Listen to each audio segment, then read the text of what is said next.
በጌታ በኢየሱስ ክርስቶስ ስም ጸጋና ሰላም በዓለም ዙሪያ ሁሉ ላላችሁ ወገኖች ይድረሳችሁ። ዛሬ አጭር ቃል አጭር ጸሎት ይዤ ወደፊታችሁ ቀርቤያለሁ። እቺ በአጭር ሰከንድ ውስጥ የምናገራት ቃልና ጸሎት ታሪካችሁን እንደሚቀይር አምናለሁ። የእግዚአብሔር ቃል በፊልጵስዩስ ምዕራፍ 4 ቁጥር 5 ላይ እንደዚህ ይላል። ከቁጥር 6 ጀምሮ አነባለሁ። በነገር ሁሉ በጸሎትና በምልጃ ከምስጋና ጋር ልመናችሁን በእግዚአብሔር ፊት አቅርቡ እንጂ ስለማንኛውም ነገር አትጨነቁ።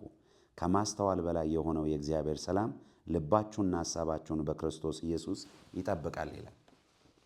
በጣም ብዙ ጊዜ ሰዎች ጸልያለሁ፣ ጸሎቴ ግን አይሰማም ይላሉ። ለምን መሰላችሁ ጸሎታችሁ አይሰማው? ጸሎታችሁን ለእግዚአብሔር ሰጥታችሁ መልሳችሁ ስለምትቀበሉ ነው።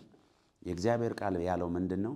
በየትኛውም አይነት ነገር በጸሎት በምልጃ ከምስጋና ጋር ልመናችሁን ለእግዚአብሔር አስታውቁ እንጂ በአንዳች አትጨነቁ ነው የሚለው።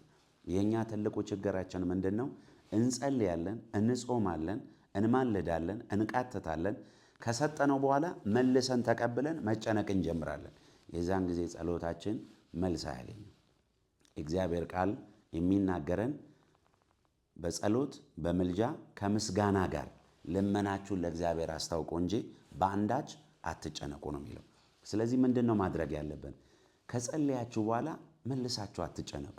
በቃ ያንን ጸሎት ለእግዚአብሔር ሰጥታችሁታል አይደለ? እግዚአብሔር እንደተቀበለው ያንን ጸሎት መልሱን በእምነት ለመቀበል ተጠባበቁ። ዛሬ አንድ ጸሎት ልጸልይላችሁ እፈልጋለሁ።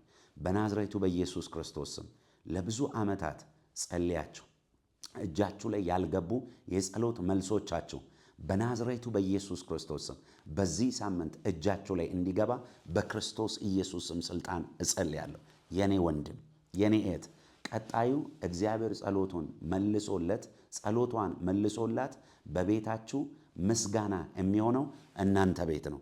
አሜን ለሚል በክርስቶስ ኢየሱስ ስም ሆኖለታል። ጸሎታችሁን ለእግዚአብሔር ስጡ እንጂ መልሳችሁ አትቀበሉት።